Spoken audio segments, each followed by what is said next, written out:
The Speakmans are here to help us and help you. Yes, they are. We've had lots of calls, so should we get straight to it? Yeah, Yes, please. OK, we've got Heather on the phone. Hi, Heather. Hiya. Hello, what would you like to talk to the Speakmans about? What it is I've got a phobia of bees and wasps. I'm in a wheelchair and I wheel out into the middle of traffic and flung myself out of my wheelchair twice. And I'm worried about passing my fear on to my children. My wee boy already screams at bees and wasps. So I just wonder if I could get some help.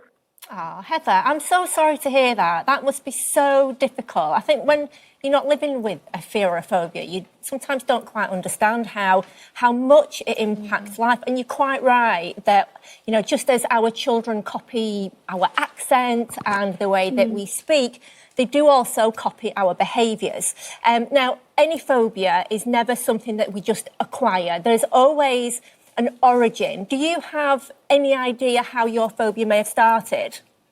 Yeah, I got stung when I was a wee girl, about 7 or 8, when I was sleeping, on my eye. And what were the circumstances of that? I was sleeping and I think it must have been it was on my pillow, but I didn't realise. And I think I must have disturbed it when I've moved. OK. So listen, there's a couple of things that you need to do. First of all, as far as your children are concerned, children are really amazing if we explain to them sort of in their terms what's happening, and just be really honest and say, listen, something happened to mummy when I was little and I upset a wasp and so it got cross at me and now I'm a little bit frightened of him, but I've got it wrong, so you really don't need to worry. So that explanation can really help. So that's the first thing with regards to your little one. With regards to you, I mean, it's quite understandable. You're little and suddenly you feel pain, so you associate wasps with pain. And therefore, our approach is always about changing your perspective. And you might need to do a little bit of research on this, but the basics, I'll get you going, are how did it start, which you know, how did you perceive it? And you perceived that wasps are going to attack you and hurt you. And then what you have to do is use contra-evidence to completely spin that thought, or that is known as a schema, upside down, to sever that tie to the fight or flight response that gives you that massive feeling of adrenaline, like you've just got to get away. So how you do that is by looking at the circumstances. And I know this might sound a little silly, but when we can smile and laugh at something, then we can change our emotion towards it. So, for example, you've probably come across thousands of bees and wasps in your life, but only one stung you. So kind of question yourself, OK, so if there was only one, what's the chances of me ever bumping into that specific one again? And so that you can start to realise that actually it was only one against thousands. Also, you said that you likely disturbed it. So again, if you upset it or you scared it in some way, it doesn't have the ability to shout. It doesn't have the ability to give you a nudge. It can only sting. That's its only way of messaging you that it was fearful. So what I'd like you to understand that in that situation, that the wasp was absolutely terrified. And so when you can start to change your thought process, and like I say, look online, because you'll find there are loads and loads of benefits to bees and wasps, such as pollinating our flowers and trees, the fact that we wouldn't have figs without wasps, the fact that they eat aphids, the fact that they are needed for the ecosystem. At the moment, you're living your life looking at why you should fear them, but when we flip it and look for positives, then you can start to dilute that fear. So I hope that all that helps. And honestly, Rochelle was just telling us she got stung by a wasp in your foot, didn't you? I did. I stood on a wasp the other day. Yeah. I know it was a bright, you know, and I've always been I've not got a phobia by any means, but I've always been that person that will always run away.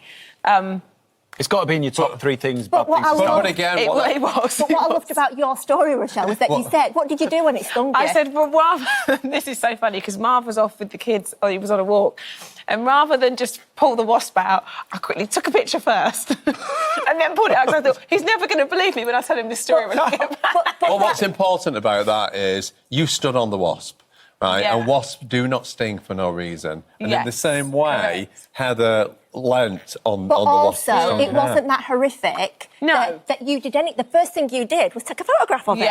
Which kind of that's true. Adult perspective on, and hopefully that will help as well, knowing Rochelle's reaction. So, yeah, I really hope that helps, Heather.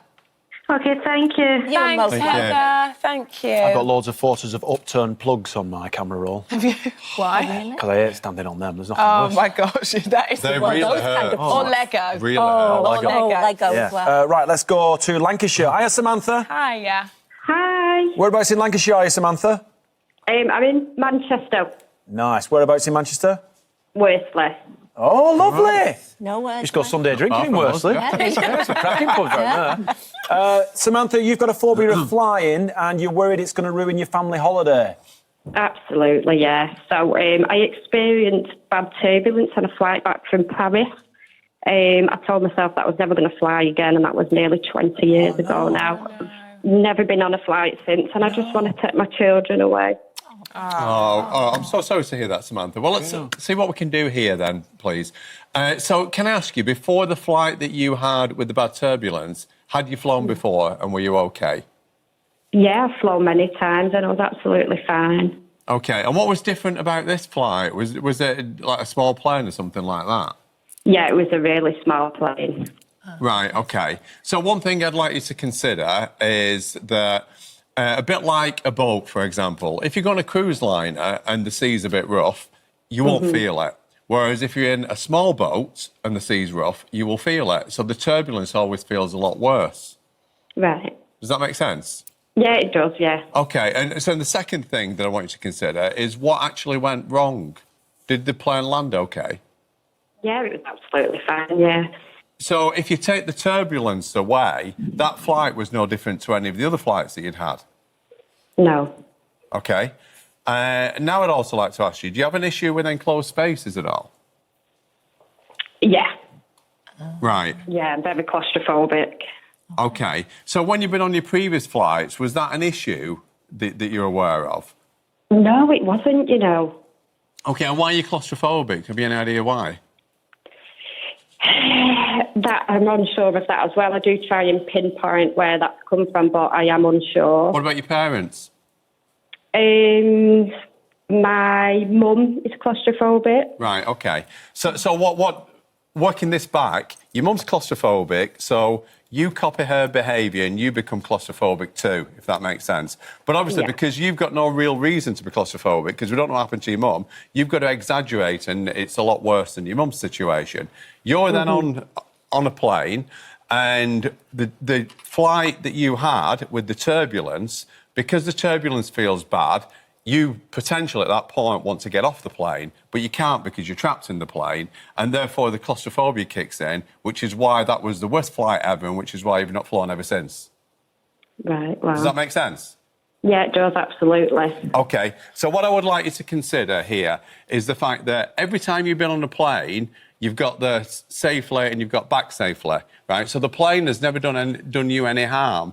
This is you essentially copying a behaviour from your mum, but, enclosed spaces keep us safe. I mean, obviously, even though when you're in the turbulence, you were safe on that plane. And I'd also like to consider why enclosed spaces keep us safe, because for the first 9 months of your life, where were you?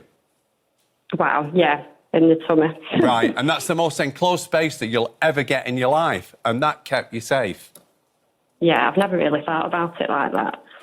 I love that you said that. That's a good sign. When you tell us that, we know that you're seeing it differently. So that's a really good sign. Well done. But it's a good way of... Exactly. Wow. Yeah.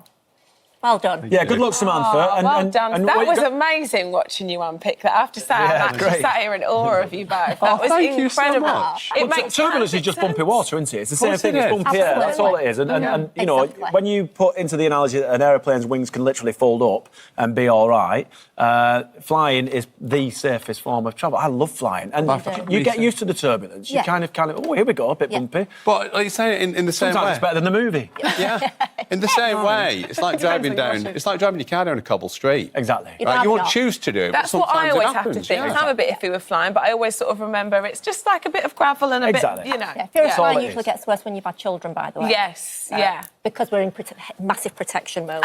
Samantha, I hope that's helped you. Oh, she's That's gone. brilliant. There you Oh, go. there you go. Thank you. Ah, Thanks, Samantha. good, good. Thank Take you. care, good luck, and I hope Give you our get love to away. I Lancashire. really do. I really do. Me too. Thank you. See you No later. worries. See you in a bit, and Thanks, remember- guys. Thank you. Incredible.